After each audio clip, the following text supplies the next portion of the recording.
හක්බල තියනවානි ඇල්ලෙවිල කියලා ගමක්. ඒක හිටියා ප්‍රේමරත්න කියලා මහත්තයෙක් බැංකුවේ වැඩ කරුවේ හක්බන විදුලි සේවා සම්ප්‍රදාය සභාපතිත් වෙලා හිටියා. එතුමා එක්සත් ජාතික පාක්ෂිකයෙක් විදිහට කටයුතු කරන සන්ධි 88 එතුමාගේ නිවසට ජනතා විමුක්ති පෙරමුණ දිගින් දිගටම පැමිණියා.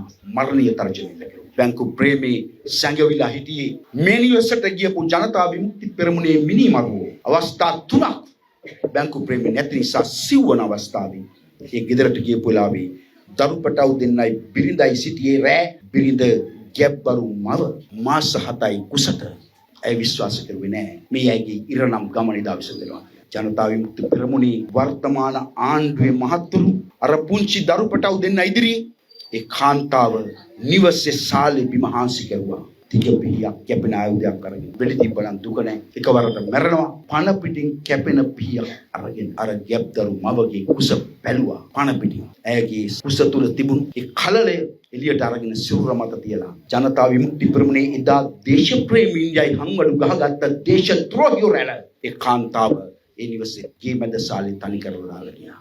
ඇය ජීවිතක්ෂේප වුණා. අදත් හක්මන ඇල්ලිවිල බැංකු ප්‍රේමයේ ඒ නිවසට යන්න.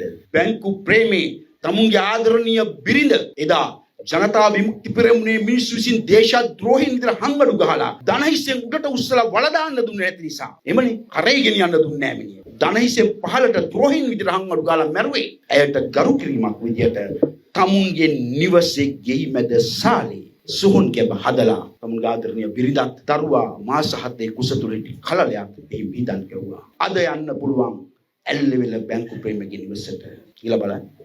ගේ මැද සාලේ අදත් ඒ සොහන එලෙසම තියෙනවා. කුසේ හිටපු දරුවා එළියට අරගෙන මරලා දාන්න තරම් ක්‍රූර වෙච්ච අමන අදමයෝ ටික අද මේ රටේ පාලක වෙලා.